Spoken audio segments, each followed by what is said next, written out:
Hello true believers, welcome to my channel, and we finally got the first official teaser trailer for Loki Disney Plus series, which is packed with exciting details, nods to Marvel Comics, and some real life mysteries. We have a lot of stuff to uncover in this trailer, so without further ado, let's get started. The trailer starts with familiar Avengers Endgame scene of 2012 Loki escaping with the Tesseract, reminding viewers that the Loki we'll see in the series is of an alternate timeline. Next, we follow along the path of the Bifrost, and then immediately we see Loki has crash landed in middle of the Mongolian Gobi Desert. Visually, this scene looks very reminiscent to how Tony Stark crash landed in the middle of the Afghan desert during his escape from the Ten Rings in the first Iron Man movie. The trailer makes it look like the scene takes place immediately after Loki teleports away from the New York City, and it appears somewhere along the way he lost his grip on the Tesseract. Perhaps someone might have intervened during his travel.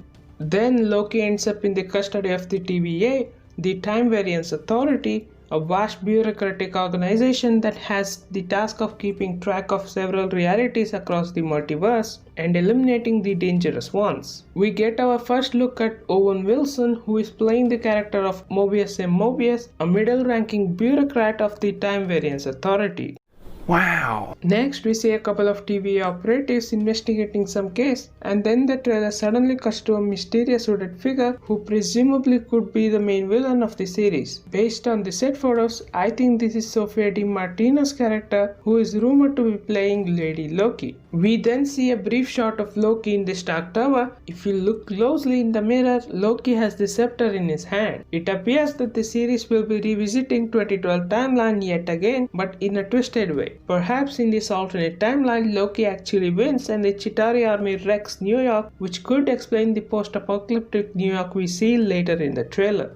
Next, Loki is brought for his trial in a TVA courtroom in front of Gugu Mbatha-Raw's character, who is a high-ranking executive of the TVA. Both the courtroom scene and this shot showing the exterior of the TVA building feature three mysterious statues. They could be the Timekeepers, who in the comics are created by He Who Remains. Yes, that's an actual name. It certainly would be interesting to see how the TVA's origins are fleshed out in the series. Then we see Mobius interrogating Loki while he shows him footages of his defeat at the hands of the Avengers. But what's interesting is that the alternate version Loki shown footages of Loki of the main timeline rescuing the Asgardians. Perhaps Mobius shows Loki footages from the main timeline to show how his future would have played out had he not escaped with the Tesseract. Next, we see TVA operatives, probably led by Loki, come out from a yellow door-shaped portal. Maybe this is how the TVA teleports to their required destination. They enter a mall which is named Roxcart.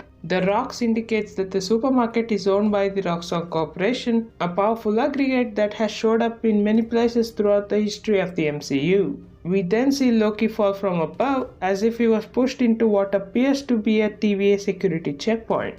I have been falling for 30 minutes! Next, we see an exchange between Mobius and a young girl in a church, but notice the stained glass window depicting a devil-like figure behind them. The horned figure could be a reference to Mephisto, a demonic character from the Marvel Comics who rules over a pocket dimension that he calls Hell. Then we see shots of an apocalyptic world with a purple landscape where the moon appears to have been shattered, falling towards the planet and throwing out meteors. Immediately in the next shot, we see a female quietly sitting in the middle of all the chaos. Many have mistaken it to be Black Widow, but instead it is Sophia Di Martino's character. Perhaps she was responsible for all the chaos. Next is my favorite part of the trailer. Loki is D.B. Cooper. In 1971, a man who came to be known by the pseudonym D.B. Cooper hijacked a Boeing 727 flight from Portland to Seattle and held its passengers hostage for a ransom of $200,000. He received his money and jumped out of the plane with a parachute, but never to be seen again. It's so freaking amazing that Marvel retconned Loki as D.B. Cooper in the MCU, connecting Cooper's mysterious disappearance with an intervention from the Bifrost. Since the D.B. Cooper hijacking took place in 1971, Heimdall would be alive and Asgard would still be intact, which means there's a possibility that we might see Idris Elba making a cameo appearance in the series. Finally, Loki's final appearance in the trailer is a direct nod to the 2016 4-issue comic story Vote Loki.